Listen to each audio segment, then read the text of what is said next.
I'm delighted to welcome Judy Estrin as today's speaker in our View from the Top series, which gives the college community a chance to hear from the best of today's business leaders and technology visionaries. Before I continue, I'd first like to thank SWE, the Society of Women Engineers, for co-sponsoring today's lecture in conjunction with the Berkeley Engineering Fund. And I know you've seen a lot of the volunteers out there, so thank you, SWE. Now, let me just say a few words of introduction for Judy Estrin. She's the CEO of JLabs.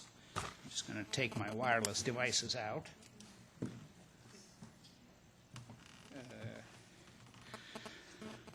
Judy has succeeded in building an entire career based on innovation.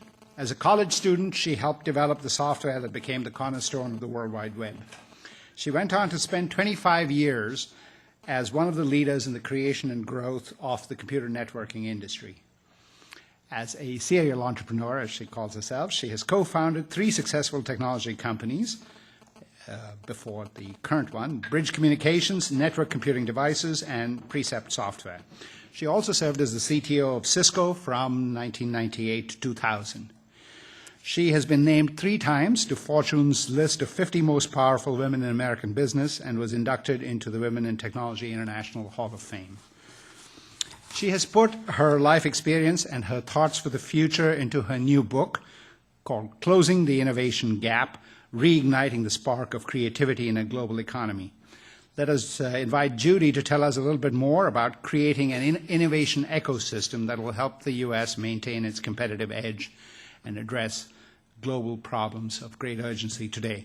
So please give a warm welcome to Judy Estrin.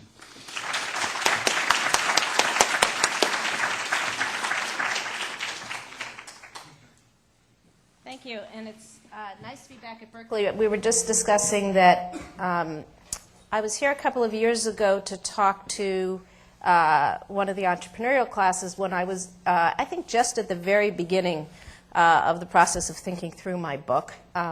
I think I was at the point where I wasn't sure I could actually do it or finish it. So it's nice to be here and have the book exist and be published and be past that part of complete doubt that I think every author goes through, but for sure first-time authors go through when they're writing a book. What I'm going to talk about is sustainable innovation, and why is the word sustainable here? When you say the word innovation, one of the things that I found as I started talking about innovation and entrepreneurship to various groups is you'd say innovation and it would mean something very different to different audiences. Some people would consider research done in academia innovation. I had some people tell me that it wasn't innovation unless an idea successfully came to market, and unless you could actually point to a product, that it wasn't real innovation, which is actually a definition that I discard because as you'll see when I get into the talk, I believe that failure is a very, very important element in innovation, that if you're not willing to try something that might fail, that you're actually not going to actually have true innovation. So the notion of only viewing things that are successful as innovative, to me, is somewhat of an oxymoron. So the notion of sustainable innovation is really talking about how do you create ongoing innovation? How do you create an environment in which innovation can happen? And the reason that I embarked on writing a book is actually the same thing that started me on any of the companies that I co-founded, which was a passion for something, seeing a problem that I just felt like I needed to try to do something about. And in this case, it's a pretty big problem, and I knew that I couldn't build a product to solve it. But I thought that perhaps by writing a book, I could escalate the dialogue and help provide some framework that would help frame the questions around the problem. So what is that problem? I don't think there's anybody here that would deny that innovation is important. Nobody who is on a university campus is going to say that innovation is not important. But I think innovation is a word that is used so often that in many ways it's become a soundbite, and we have come to take innovation for granted. And so the first thing I want to say is that innovation matters more than, even if you're sitting there believing innovation is important, it matters even more than you think it does. Because not only does it drive the economy, and every significant economic cycle that we've had has been driven by something like the internet or the discovery of DNA or the cell phone or the personal computer, and I can go on and on. You can go back in time and come up with other significant innovations. It impacts our quality of life, whether it's how healthy we are, how we take care of our homes, or how we're entertained. But today, more than ever before, we have a set of global challenges and national challenges, whether it is energy independence and climate change, whether it is affordable and available health care, improving our standing in the world so we become more secure. Those types of challenges we have no hope of addressing unless innovation is thriving, because we're not going to solve them with status quo ways of doing things, and they can only be solved through a thriving innovation ecosystem. But innovation doesn't just happen, and I started off by saying that we're now taking innovation for granted, and I believe as a country and many businesses do take innovation for granted, and we've become very, very short-sighted in the way we even think about innovation. Even the fact that I started out by saying that some people say innovation is a product. That in and of itself is really an example of how short-term focused we've become, looking at this week, looking at this year, as opposed to really thinking about sustainable, ongoing innovation. And in fact, and I'll get back to this at the end when I talk about some of the national issues, we don't just have a budget deficit, which we do have a big budget deficit, but we have an innovation deficit. And why do I say that? There is a lot of incremental innovation going on. And one thing that often people stand up after I talk, or when I'm being interviewed, or you can see comments on blogs, I come out and say we don't have enough innovation going on. And people say, you know, Judy, you're crazy. There's lots of innovation going on. Look at all the Web 2.0 stuff. Look at all of what's going on in mobility. Look at some of the stuff going on in energy. There is a lot of innovation going on, but most of the innovation that is going on today is incremental in nature. And what we aren't doing is planting the seeds for the disruptive innovation that will happen 10, 20, 30 years from now. One of the quotes that I like best in my book was when I was interviewing Mark Andreessen, who most people know as the person who developed and introduced the internet browser. I was commenting to him how quickly he was able to come to market with this piece of technology. And he said to me, you know, Judy, my browser was simply the icing on the cake that had been baking for 30 years. And I sat there and I kind of chuckled because I was at the beginning of that 30 years when I was doing work on TCP with Vint Cerf at Stanford, and then when one of my father's students was Paul Barron, who did the original work on packet switching, which was the layer even below that. And I thought to myself how long it really had taken to get from packet switching to the browser, which was the tipping point. It was the browser which made the internet something ubiquitous. But without all of that foundational work below it, the browser would be nothing, and the browser wouldn't matter. And the World Wide Web came out of an environment that was doing physics research. So it was funding for physics that ultimately led to us getting the World Wide Web, and then the work of the browser that tipped it over. So the foundation for innovation is critical to be able to have ongoing new products, ongoing economic cycles, ongoing improvement in the quality of life. So let me start off. I'm just going to talk a little bit about some key fundamentals behind innovation. There is no rule book for people come up to me and say, okay, how do I make my organization innovative? Innovation is one of those things that you have to understand the fundamentals of innovation, understand how you stifle innovation, because that's what most often happens, and then apply it to yourself or to your own organization, because innovation is not implemented the same way across all different environments. So I'm going to start off talking a little bit about the fundamentals of innovation, then I'm going to talk a little bit about how they apply in a business context, and I'll end up talking about the national landscape. So a few quick things. There's not just one type of innovation. You've heard me say a couple of times incremental innovation. there are multiple types of innovation, and we need all of them. Incremental innovation is making something incrementally better, taking something a step further. And that's very important because you have breakthrough innovations, which is the discovery of something completely new. Well, usually that breakthrough is a little raw. It then takes incremental innovation to drive it into the marketplace, or to, once it gets to the marketplace, make it more and more usable. So you need both breakthrough and incremental innovation. And I actually think in terms of a third type of innovation, which is orthogonal innovation. And this is the notion of, it can be every bit as disruptive as breakthrough innovation, but it's the notion of taking existing technologies, existing ideas, but kind of turning them on their head. And the best example of this is iTunes and the iPod. Apple didn't come out with an MP3 player. They came out with a new way to experience music. And it was really a different way of thinking about the music experience that made the iPod so successful. It wasn't a piece of new technology or a breakthrough in how something was done. It was the combination of a lot of things, but the key idea was looking at the problem and framing the problem differently. So there are different types of innovation. You need all types to keep the ecosystem going. Another key thing about innovation that makes people very uncomfortable, especially in the business environment, is that innovation is iterative and it's very messy.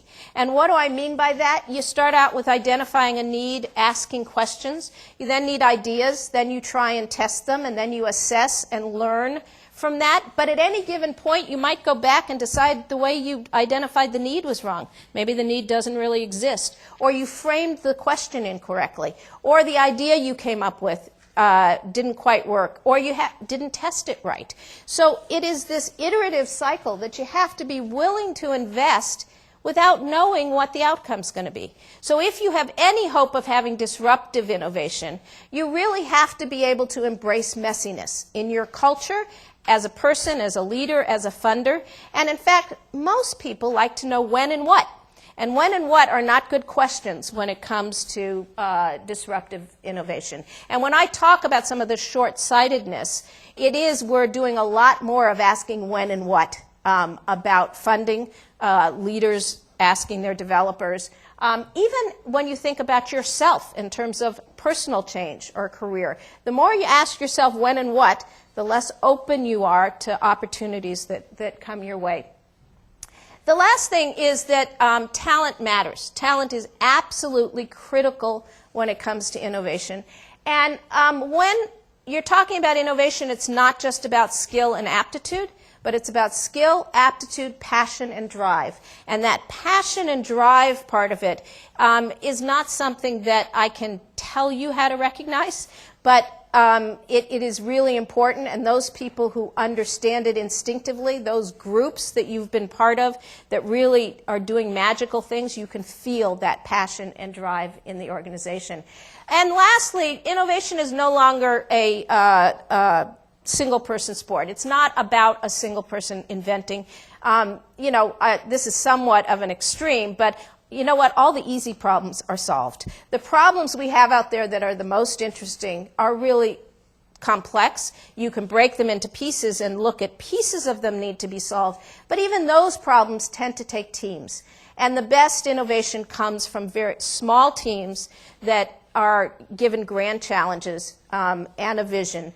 But those teams, to optimize for innovation, should be diverse. And I'm not talking about racial diversity. I'm not talking about gender diversity here. I'm talking about cognitive diversity. So if you really want to get the most out of a team in terms of innovation, you want a team with cognitive diversity, people who have different perspectives, different experiences, different skill sets that they bring to the problem. And that's why more and more we're seeing in academic environments, interdisciplinary programs that don't just go across fields of science, but go across all fields, where you may have a sociologist or a psychologist or an anthropologist working with the science to look at the best way to solve a problem. So when I started thinking about innovation and wanted to get across the notion that innovation wasn't just about a product and wasn't just about a service, I started to think about what paradigm could I use to describe the different aspects of innovation and how this cake that I was talking about gets baked. And I came up with the notion of using the term ecosystem. Now, any of you who have taken business courses or been in the business world, throw out your definition of ecosystem here, because I'm not talking about a business ecosystem. And business ecosystems are typically about suppliers and partnerships and how they all interrelate. I'm actually talking about drawing an analogy to a biological ecosystem. And a biological ecosystem is the dynamic interaction between living organisms and their environment. And one thing that is critical about every biological ecosystem, and this is really why I honed in on this term, is that balance is required to sustain life. If you get out of balance in a biological ecosystem, you can't sustain life. And the same is true in an innovation ecosystem. If you don't have the right balance, we won't have sustainable innovation. So what are those communities of organisms in an innovation ecosystem? There are three. There's the research community, and the role of the research community is to further understanding about fields of science, to discover, and to train minds, to train talent that may stay within the research community or may move into one of the other communities. But it is very clearly about furthering understanding. It is about solving problems, but it is, again, not about products. It is not about services. It is about furthering understanding through new discoveries.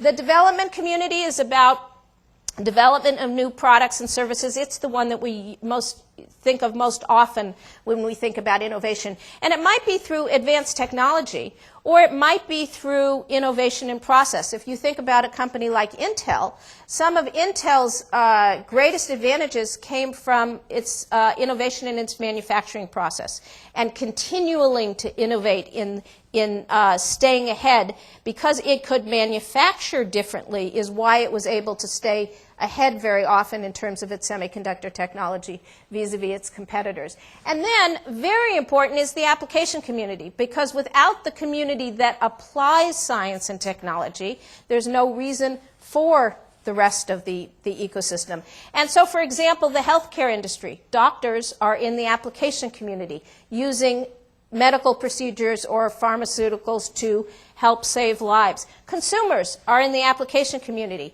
using technology to, for entertainment or for household products if you buy something from Procter & Gamble. And it is very important that these communities all interact with each other, that needs and questions flow between them in all sorts of directions. It's not a one-way line. It's not research, development, application, but you really want an interaction between the three communities. Let me give you two quick examples just to see how these fit together and how the framework works at an organizational level and at a global problem level. So let's look at a company like Google. Google started in the research community with an interesting algorithm, which was done as part of a research project. When they first started as a company, they had a very interesting product, a search engine. So they innovated in the development community. What was really responsible, however, for Google's success was in the application community. It was their innovation of tying advertising to search and their innovative IT infrastructure that has allowed them to scale profitably as they've grown. So in some ways, it's the application community in which Google has been the most innovative, even though they're known for starting in a university and then moving into the development community. Now let's look at something like the problem of coupling and getting to energy independence and reversing climate change. As we look at a problem like that, we need to make sure that we are in balance across the ecosystem, because we have to start off by changing behavior in the application community. Every one of our behaviors, companies' behaviors, organizational behaviors. We need new products that are more energy efficient or have lower carbon footprints. And whether it's new products like cars, hybrid cars, or electric cars, or new energy products like solar planners, we need investment in the development community in order to get more energy efficient and cleaner technologies. But we're not going to get very far if we don't invest in the research community to make sure that over the long term we have the right set of answers, and it's not one, but the right set of answers in terms of alternative technologies that are clean, scalable, and affordable. Now, the interesting thing, though, is that, again, they have to be in balance and they need to communicate, because we need more research in environmental sciences to really continue to understand climate change, to understand what behaviors really should be modified. Some of them are obvious, but I'm sure there's lots of behaviors we have that are going to come out of the research community that we will find out ways that we should be modifying behaviors, whether it's in factory farming or how our food chain works, or how we drive or how we live our lives. So again, very important to think about these problems in the context of balance throughout this ecosystem. So I mentioned that the ecosystem has a set of environmental factors. In a biological system, it's rain, it's sunshine, it's wind. What is it in terms of in terms of innovation? Well, there are 5 factors that really drive encourage or stifle innovation. And they are leadership, funding, policy, education, and culture. And that's true at a national level or a global level, as well as an organizational level. So funding, for instance, at a national level might be funding of research or funding for education. At a company level, it's how you allocate your budgets. It's whether or not you give seed money to people trying to start projects. Now, the most important of these two are leadership and culture. Because if you have the right leadership, then usually the funding, policy, and education will come into place, because leadership will put a priority on those elements. And culture is important because in the end, innovation comes from the right leadership that knows how to inspire and create the right environment and set out the vision. But innovation is actually bottom up. So it has to have the right culture in which it can grow. So let me talk a little bit more about culture and leadership. Starting with culture. So when people say to me, okay, what does an innovative environment or an innovative culture look like? And one of the things that I realized as I thought back over my career, the companies that I've been involved in, whether it's the small companies that I co-founded, large companies like Cisco, or the large companies that I sit on the board of directors of. I sit on both FedEx and Disney's boards, 2 incredibly innovative companies. Very different, but very, very innovative. And I thought about all of the people I've met in my career, and thought about the people that were innovative and those that were perhaps better implementers than innovators. And what was common? What was common across them? Because there's lots of differences between them.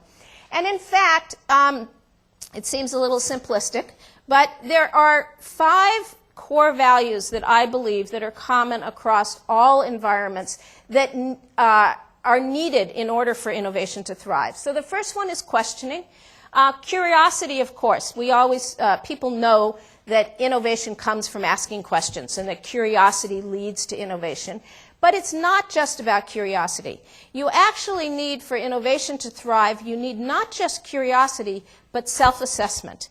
And I like to talk about innovators as being critical optimists. You have to be optimistic because you have to be willing to keep going, to get up over all of the hurdles that come in your way. But you need that critical element. You need that ability to self-assess and to stop and say, could I be doing this differently? Or maybe even, as you're working on something, to realize that maybe something's happening over here that may actually be more important than the project that you're working on. So it is that ongoing questioning of oneself and self-assessment, and not just curiosity about the world. Those 2 things need to go together. Risk. What is risk? It's a vulnerability. It's a willingness to fail.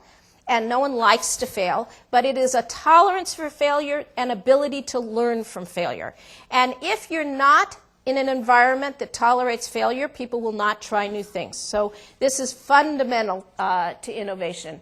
Openness to imagine, to collaborate, to take input from others, to change. There are a lot of people who a new idea comes up and they're open to listen, but then for the life of them, they're not going to be able to change the course they're on. So you have to be open to change as well as open to listen and open to share.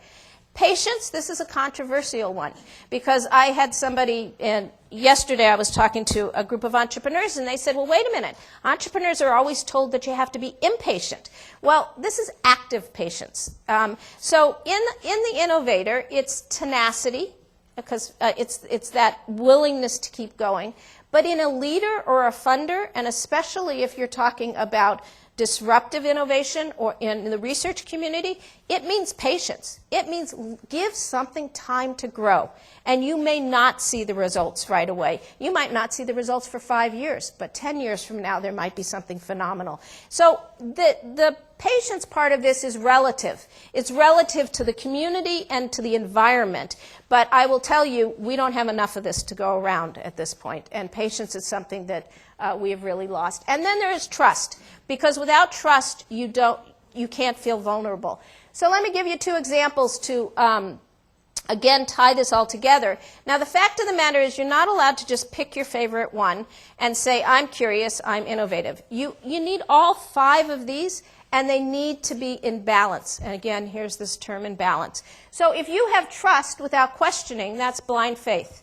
And blind faith is not innovative. It is actually anti-innovative. If you just tell people, trust me and do what I say, you will not get innovation. So those are 2 that have to go together. But I'll give you a more relevant example to today. If you have risk without questioning, without openness, you have the financial crisis that we have today. And actually, you throw in there a lack of trust. Because once risk without questioning and openness became apparent as to what was going on, no one knew who they could trust in terms of lending money to. So we then lost trust, and not only did we fall off the cliff, but we became paralyzed in terms of the flow of cash. And so that is a perfect example of how you have to have it balanced. Risk alone is not innovation, that's gambling. And if you don't have transparency, then you're not taking an intelligent risk. And if you don't ask questions all the time and self-assess as to why am I doing this and what am I doing, you run into situations like we have today. So there are lots of elements all the time that are what I call innovation killers. And in fact, kids are naturally innovative. And how many of well, I'm looking at the room. Half of you haven't gotten there yet, and half of you may be parents. And those of you who are not parents probably have siblings or friends who have little kids who just drive you crazy asking why. Well, don't get driven crazy next time, because every time you shut one of those little kids up from asking those questions, you're killing their innovative spirit. So there are innovative killers all over the place. Tight process and structure in companies, tight metrics to measure things are actually killers of innovation as opposed to things that make them thrive. It's interesting because people think that competition leads to innovation. And competition is actually very good for innovation usually.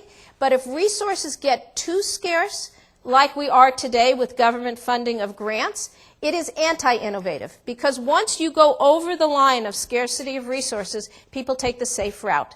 And they no longer are willing to take the types of risks that they're not. So you want just enough competition or just enough scarcity of resources. Incentive systems, classification of data, commercial secrecy, all of these are things that can be anti-innovative because they can restrict the sharing of data and the sharing of information. And these enemies of innovation show up at organizational level all the time, as well as at the national level. So at the organizational level, what should you be doing from a leadership perspective? I talked a little bit about culture. Let me talk a little bit about leadership. And if you look at most large companies or large organizations, I like to think of them as factory farms. What is their job? Their job is to mass produce and to produce products at scale with 0 defects and keep their customers happy. And in order to do that, you have to manage the organization in a way that is very tight, very measurable, and surprises are not welcome. Well, that type of organization actually can produce incremental innovation, but you won't get disruptive innovation in that type of organization. And out of that, many of you may have heard of something called Six Sigma, which is the popular way that people often manage large organizations to get to zero defects. Well, when I was thinking about, as I was writing my book and thinking about Six Sigma, one of the things they do is train black belts and brown belts in the organization to go around and measure everything and make sure that everybody is working very efficiently. And it suddenly occurred to me that nurturing innovation is not like karate, it's more like gardening. And that what you really need is not a black belt, but you need a green thumb. And so I came up with this notion of that what you really want for more disruptive innovation is green thumb leadership. And what that means is leadership that is more intuitive, more instinctive, because when you're nurturing innovation, you need to make decisions without hard data. Usually the hard data isn't there. And one of the things that has happened in the venture community is more and more venture capitalists want more hard data before they invest. And that's one of the problems that is hurting innovation in Silicon Valley and making us more short-term focused. So innovation at scale can work for process innovation and incremental innovation, but if you want more disruptive breakthrough innovation, you have to complement the factory farm with greenhouses or gardens that are led in different ways. And the difference today from back in the 60s and the 70s is these organizations can no longer be ivory towers on the hill, but need to be small organizations with porous walls so that you have very good communication between, again, those communities of the ecosystem. So let me just end by talking about the national issues as I see them. And why is this important? It's important because no business, no university operates in a vacuum. And without a thriving national infrastructure, in fact, we can't have the type of innovation that we need to drive our universities and to continue to have the best universities and to drive our businesses and thus large and small and thus drive our economy. So if you look at the innovation in this country starting in the 50s, and you probably can figure this out because people who are at Berkeley are very smart, but the leaves, green is good, yellow is it's starting to decay, and brown is we've had it. So if you look at the areas in which innovation happens, innovation in research started to decline in the 70s as funding for research started to not just tighten up, but started to be allocated to some fields over others. So for instance, research in the physical sciences and the environmental sciences were essentially starved in the 70s and 80s and beyond. And now's a time when we really need people who were trained in physical sciences and environmental sciences. So not only did we lose decades of discoveries, but more important is you lose decades or a generation of students that would have come out of that research and then gone on to solve the problems that face us today. Innovations in startups thrived through the 80s, but as we got into the 90s, many people think the bubble was about innovation. Nope, the bubble was about money. The bubble was about greed. And somewhere around the mid-90s, we switched from a valley that was looking to really solve problems that would change the world to a valley that was looking to chase the quickest return. And so that's why that leaf turns yellow in the 90s. Large corporations, again, in the 70s and the 80s focused on productivity and efficiency and took all of the slop out of their system in which innovation could happen. Now, in 2000s, if you look at 2001, we had the bursting of the bubble, we had the corporate scandals, and the tragedy of 9/11. And those three things combined is really what made us go over the cliff in terms of the environment for innovation. But it wasn't just that they happened, it was how the leadership of the country and of businesses and of Wall Street reacted to what happened. Because we reacted to it, whether it was venture capitalists, Wall Street's, or national leadership, by knee-jerk reactions, becoming way more risk-averse, and in many ways leading through fear. And I will get back to this notion of leading through fear in a minute. So I have question marks at 2010. I don't think we can be green by 2010, but I hope that we can be yellow. And so what do we need to do to get yellow, besides vote the right way next week? The first thing we need to do is acknowledge change. So what does that mean? There's a lot of things that are different. We can't just go back to what things were like in the 50s and 60s. But as we acknowledge change, there are certain things that have changed that we need to embrace and adapt to. But I would say there are certain things that have changed that we actually need to fight and that we need to figure out how to combat. So let me just quickly go through. Those that we need to embrace are obviously globalization. And I think the most important thing here is innovation is not a zero-sum game. The title on my book and the use of the term gap in my book, many people have asked me whether or not I am comparing us to other nations. And in fact, I wasn't really thinking about us versus them when I use that term. Because the best thing that can happen for us is for the whole world to be innovative. What is not good is for everybody else to be innovative and for us to continue our decline. But the gap that I'm referring to is where we are today versus where we were, and where we are today versus where we should be and where our potential is to be. That's really the gap that I'm talking about. Because again, globalization is a good thing if we are at the top of our game. Then we can partner from strength and we can leverage innovation going on in the rest of the world. The accelerated pace we have to embrace. There's no changing the fact that things are moving more quickly, part of that because of the internet and the web and other technologies.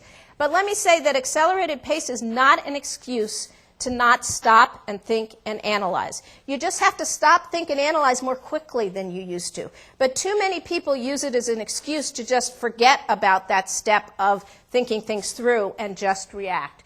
The problems we face today are complex and interdisciplinary. And what that means is that leaders and college students and people who work in companies need to be more adept at thinking more broadly across fields. But you can't be an expert in every field. So at a minimum, you need to be willing to be able to be open to communicate with people in other fields and recognize that those fields are important and learn the language to be able to talk across fields. So this notion of interdisciplinary, whether it's in education or in companies, is becoming more and more important. The things that we need to combat, we have something called a lab gap.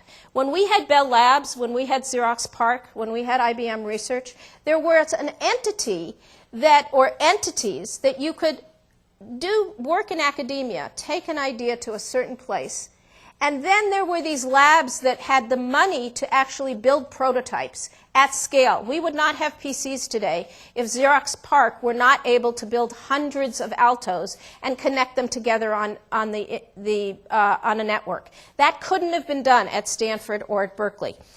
And venture people won't fund something if there isn't at least a certain amount of form around it. So we've been protected because a lot that's happened has been in software lately. Google could go straight from university to being a company. But if you're talking about alternative energy or semiconductors or life sciences, you can't. And so this notion of where that lab work is going to be done in terms of proving scalability and really being able to have the time to play and iterate with the technology, we have to figure out a solution for this at scale. I think I'm running out of time a little bit, but let me just say the notion of a vanishing middle class is something that we have to combat. And the main thing to think about here is historically, you've either been pro-business or you've been populist. And people think you think one or the other. And I believe that as we look forward, those two ideas are no longer mutually exclusive. Our businesses in this country have enjoyed enormous growth because the middle class in the rest of the world has been rising up. but at the same time, ours has been declining. And sooner or later, businesses are going to realize that their consumers here are gone. So actually, what's good for business and what's good for people over the long term is the same thing. And we need to stop thinking about these as partisan issues. And then the last thing I just want to point to is there's an incredible anti-science movement that has gone on in this country, whether it is a lack of respect for science, a lack of respect for scientific evidence, a blurring of the lines of separation of church and state that we must combat if we're going to get back to the foundations of innovation. So I talked before about leadership and culture at the organizational level. Let me just finish by quickly talking about leadership and culture at the national level. So from a national perspective, I mentioned earlier that one of the problems was the way we reacted to 9/11.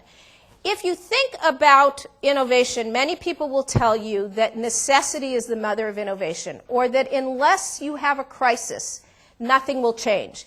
Unless there is a threat, nothing will change. We need another Sputnik. I've heard that over and over and over again. Well, the fact of the matter is that threats are good motivators for innovation, but not if you take the threat and essentially make people afraid and don't rally them to get involved in solving the problem. So if people are afraid, as in after 9/11, and you just simply say, keep shopping, and that's the answer, and we will protect you, and you don't ask for any involvement, the executive function or the leadership function in individuals gets turned off. If you have an economic crisis and you simply go to the people in your company and say, we're laying off 20% of the people, it's a disaster, everybody should be afraid, you're not going to get innovation. However, if you take a threat and you turn it into a challenge, and you have the type of leadership style that can use that challenge to inspire people in a company, in a country, to rally them to get involved in solving the problem, then you turn on the leadership function in each individual, and that's how you get innovation. Because in the end, innovation is about the leadership in all of us. It's about top leadership inspiring that, but bringing out the innovator or the leader in each individual. And more and more, because the problems are more complex and global, leaders need to be more inclusive, collaborative, and adaptive in nature. And finally, just a little bit about the next generation, many of whom are in this room. I mentioned before that the kids inherently start off innovative. Unfortunately, too often our education system beats it out of it. If all we're focusing on is testing and answering questions and not teaching our kids how to learn, adapt, and ask questions, we're not going to end up with a generation of innovators. So what we really need to be doing is thinking about systems that are producing or developing minds that are collaborative, adaptive, interdisciplinary. And we need not just scientists and engineers in this country, we need everybody who graduates from high school or college to have the level of scientific and technological literacy to make good decisions about themselves, their health, their lives, and how to vote. So it's not just about scientists and engineers, it's about the entire population having an increased level of literacy. And on that note, I will stop, other than to say, let me come back one last time to the core values. If you think about those core values in how you live your life, in how you parent, in how you make policy decisions, in how you educate, in how you collaborate, and think about the decisions you make and say, am I discouraging or encouraging those balance of the core values? My guess is each one of you will become a leader in innovation within your own sphere. So every one of us here has a role to play in this sustainable innovation ecosystem of the country. And now I really will stop.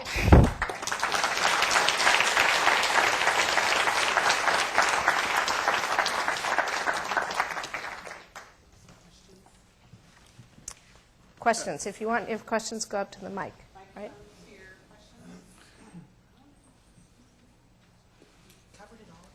I was going to say. Kurt.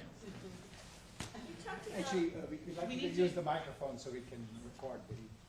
We can get you a microphone. Kurt, go ahead. Yeah, I didn't really understand. I couldn't make out where you stood in terms of directed versus undirected innovation. Could you comment on that? Where I stand in terms of directed versus undirected innovation, I think, are you talking specifically in the research or advanced technology area or overall? Research and advanced technology would be fine. Okay, so the fact of the matter is you need both, depending on the environment you're in. And typically, and there's something in between directed and undirected, and especially one of the models in the research world that I really like is the notion of basic science with the consideration of use, as opposed to being constrained by use. So I think that in some environments, directed innovation, which means you more tightly frame the problem and the scope of where you want the innovation, is what you need to have happen in some companies. But you're going to typically get more incremental innovation if it's more directed. The more open-ended it is, the better chance you have of getting broader, more disruptive innovation. On the other hand, I'm a big believer in having a grand challenge or a broad framework that for even some of the undirected work, although I would say a small percentage of our funding should go, or a percentage of our funding should go to basic science, which is only directed by the innovator themselves. In the end, all innovation is directed. It's a question of whether it's directed by the innovator, who's deciding what direction they're going to go in and can change it at any given moment, or whether it's directed by the leaders or the funders, which then constrains the innovators to the commitments they've made or to the problems they've made. Now, I don't know if that answered your question. Well, I think it did. I think I may disagree a little bit. I mean, for example, we used to debate this at Bell Laboratories and Murray Hill when I was there. And the transistor was often thrown out as an example of the importance of broad, undirected research. No, it was directed research. Yeah, well, so I actually, getting tired of hearing this over and over, I actually investigated it. In fact, it was quite direct. It was a quite short-term project, and I think we would certainly call that disruptive. So I'm kind of, I didn't say that you'll never get disruptive. I said it's less likely to get disruptive. And I will say that the transistor was directed, i.e., for those of you who don't know, they were spending lots of money replacing vacuum tubes. And so they said, go off and figure out if there's a way to replace the vacuum tube technology. On the other hand, there was a fair amount of latitude in terms of how to solve the problem. But in contrast, if you look at the work that was done on the internet and what the internet and the PC came from, and the funding that DARPA funded, that was much less directed. And that was not, that was vision directed and not problem directed. So if you actually look, and in the book I talk about DARPA and Bell Labs, two great examples of innovation, very different cultures. One more directed, one less directed. And, but it is harder to get that kind of disruptive innovation in a directed environment, especially today, where people are so short-term focused. So that was directed, but there was a long-term vision, and there was a long-term funding for it, which I think today would be more constrained. Okay, and I had another question, and maybe this plays exactly to you. Or should we? Okay. Go ahead. Well, actually, my question might have been somewhat similar because you had talked about how you thought incremental innovation was really necessary, as well as other types of innovation. So I just wanted to ask you how you saw the role of incremental innovation in large companies and so forth. So it's somewhat similar to. So I think well, I think they're different. In a large company, the role. The question of how I saw the role of incremental innovation in a large company. And in fact, the role of incremental innovation in a large company is critical to keeping a company competitive and making sure that a company is continually enhancing their customer experience. FedEx has something called the Purple Promise.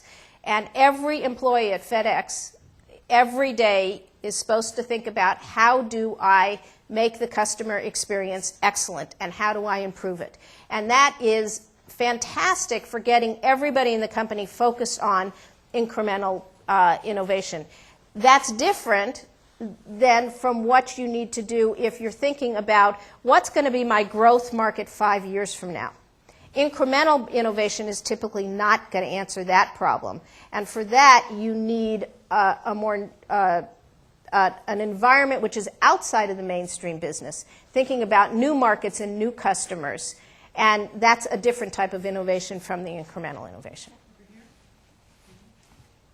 My question goes back to some of the issues you addressed: innovation risk, patience, well, that whole list.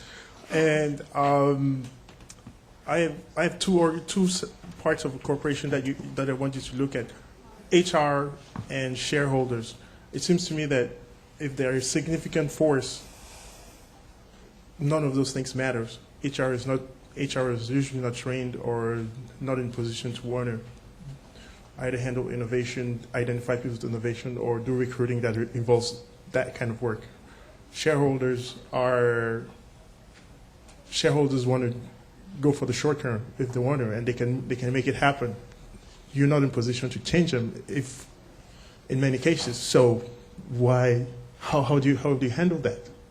So first, HR is the easier one, because I think in great companies, HR actually is an integral part of the company, and in terms of helping the business leaders hire the right people and create.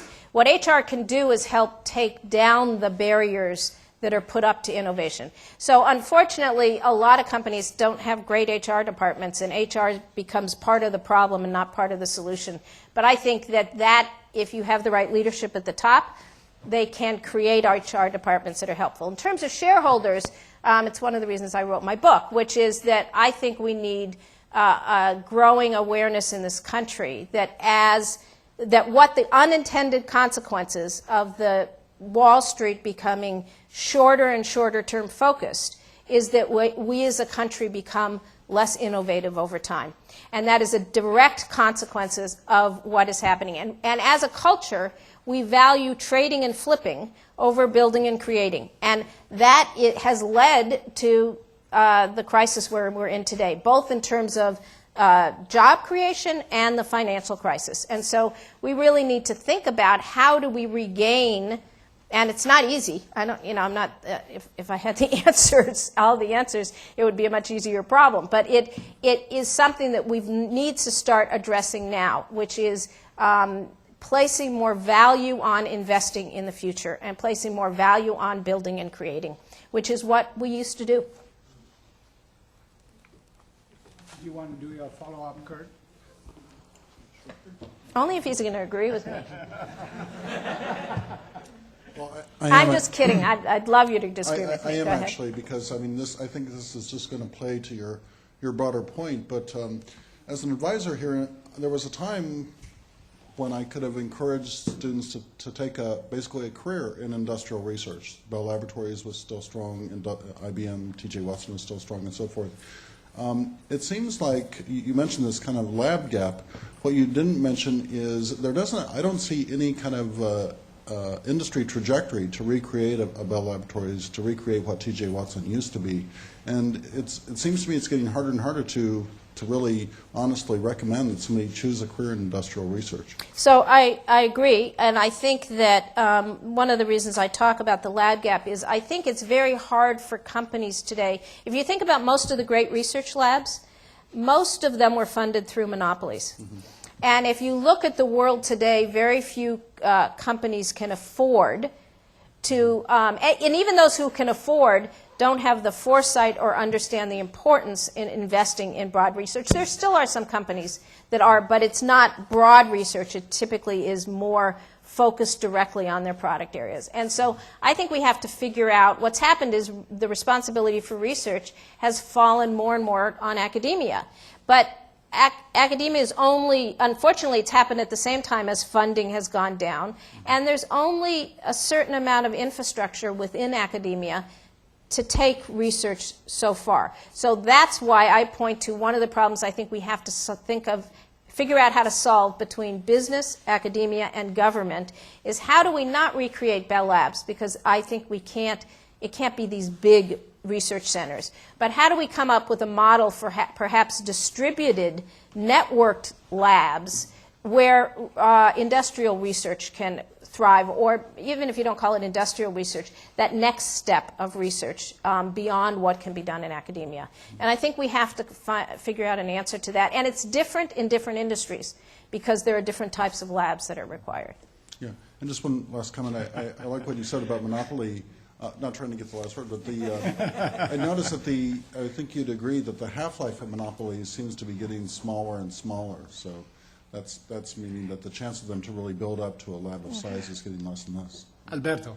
Yeah, so I'm very interested in what you said, but I still have I have the luck or fortune to see a lot of the world. So I live half of my time in Europe and half of the time here. But if I do comparison, right, you say I'm not comparing ourselves to the rest of the world, but I think you should, in the sense that what I feel here in the Silicon Valley, United States, and what I see, for example, in Europe, is very different. And in the sense of the innovation capability of this place, albeit I agree with you, has been trending down, there is a huge difference. And I think we still have a leadership edge with respect to the rest of the world. That's my first comment. So let me just question. respond to that, and then you can, which is, I agree 100%. If you ask today whether we lead in innovation over the rest of the world, the answer is yes. But we're going in the wrong direction. And we will not, if we continue on our current path, and this is why this is a hard problem, because it's one of those slow decay problems, but if we continue on our current path, we will not be the leaders in 10 or 20 years from now. And so, and to reverse what we need to reverse, starting with our education system takes a long time. And so we have to start recognizing that it's a problem today. But you're right. There's a lot going on here and a lot more. That's why I say our potential in this area is far greater than most other countries in the world. But we're screwing it up, and we need to stop that. Now, in terms of the screwing up and the role of various different people, right? So I think that you said, well, the lab gap, right? And you pointed to the lab gap as being the people who have the capability of taking ideas and making them into prototypes. That I disagree. I think that the labs that we had, right, the Bell Labs and the IBMs of the world and so on, were actually sometimes more innovative than academia. And so sometimes academia pick up some of the ideas of these labs and bring them in a different forms or develop them further, right? So now, when we come to the point that you listed, so I say, well, we are not taking a risk, right? I've been involved with the VC community for a long time, right, 25 years or more. Now, I never saw any VC that would invest in long term. I mean, no matter what they say, no matter how they say it, that's not true. So if I look at the real long-term view, they came from companies and not from the VC community. The VC community was a necessary, and the startup is a necessary way of bringing new ideas to market, but certainly is not fostering the long-term view. And so in my view, the disaster of the lab gap is the fact that we don't have the long-term sustained views. Okay. And so an academia is never going to be able to do that. One, for the lack of funding, in general, as you pointed out. The other thing is that academia is generically, even though people think it's long-term, but is not sustained long-term in the sense that students graduate, and that's great. And so what happens is that you have a new influx of new people, new thinking, but you change the field. So you move to another thing. So I agree with part of what you're saying, and I absolutely agree that the model of the flow between the corporate research and academia was part of the magic of those years. And that's why those arrows are multidimensional, and it's why the labs not being here are even more of a problem. On the other hand, and I also agree, and having started lots of companies, venture companies can't do long-term innovation, because you have to be focused. By the time you're actually an entrepreneur, that's the time you have to focus in on something. But the world has changed, and you don't have the research laboratories, and I don't believe we're going to get those research laboratories at a broad-based back, so we have to figure out how do you create that through collaboration with academia, business, and government, and somehow, and nonprofit, and somehow with those four constituencies, we have to figure out how to create some environments where that long-term innovation. And perhaps the people who can think the longest term are actually the foundations, the nonprofits, because government today isn't very good at thinking long term. Corporations aren't. Investors aren't. The part about academia is that, yes, you have a flow of students, but you also have people who are doing research in academia, who are the professors, who can continue doing work for many years if they have the ability to get sustainable funding. So I don't think you have to necessarily say that academia has to be that short-term focused. It's different. When I talk about short-term focus, I mean that it takes a long time to retrain the students, right? Let's just get in one question and let's see. Okay. Okay. Hi, my name is Jika Chong. I'm a grad student here. And it's great that we learned about the fundamentals and the core values of innovation. Now, as a grad student, we don't have that much funding, or we may not have as much leadership in the directions, but what exactly can we do in order to foster innovation and to grease the wheel of innovation and contribute to this ecosystem? So I think you as there's many things you can do. One is your education. So focus on making sure that the education you're getting gives you the right foundation for going into the workplace. So thinking interdisciplinary in terms of the classes you're taking advantage of the resources of a campus like this that allows you to get access to different types of ideas. So in terms of preparing yourself, think about the bullets, not just the core values, but the notion of thinking about collaboration and adaptive and interdisciplinary. I think that here within academia, whatever group you are part of, you can help lead. So it's not true that you need to wait for someone else to lead you. Think about where you can bring out your own leadership skills, whether it is in a research environment or in terms of activism or coming up with new ideas. I know that there is programs on this campus for funding students that have new ideas. You don't have to wait for a professor to tell you what to do. So take it upon yourself to be the leader, and then think about those core values. Should we take one question, or are we going So we're going to take the rest of the questions maybe after. We're going to Sorry. follow up because I know people have to get off to classes, and we want to. Okay. But so those of you who want to continue the conversation afterwards with Judy, you do that. And we are going to do We're going to some. do a quick raffle, some books, autographed copies of Judy's So Judy's going to do a raffle of 3, and I think those of you that came in all have tickets. And they're also out in the lobby. 550. They might be out in the lobby. So we'll just Anybody have 550? keep calling it out until someone gets it. Last 3 numbers on your 550? You want me to say it again or keep going? Keep going. Okay. 550? You give it to Judy. So Judy can you give her the ticket. Okay, great. and the book. There you go. Okay. She give the books to you. That's a good plan. We're going to get this order. 458. More time. 458. 458. 458. Going once, going twice. Okay. 458 is going away. 492. 492.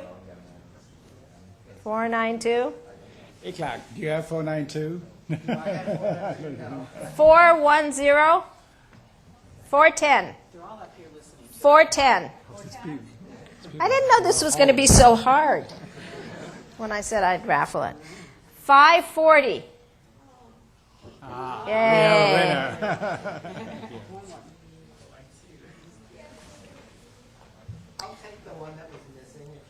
526. 526.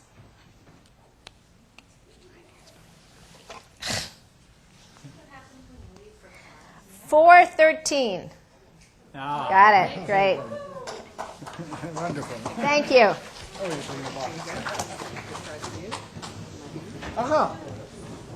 All right, people are disappearing, but this is our Oh my symbol God! of Thank you. honorary bearer. That's better than a book. She's very I got serious. the good. Who's it's the coming book here. winner? There it is. Okay. Great. Enjoy.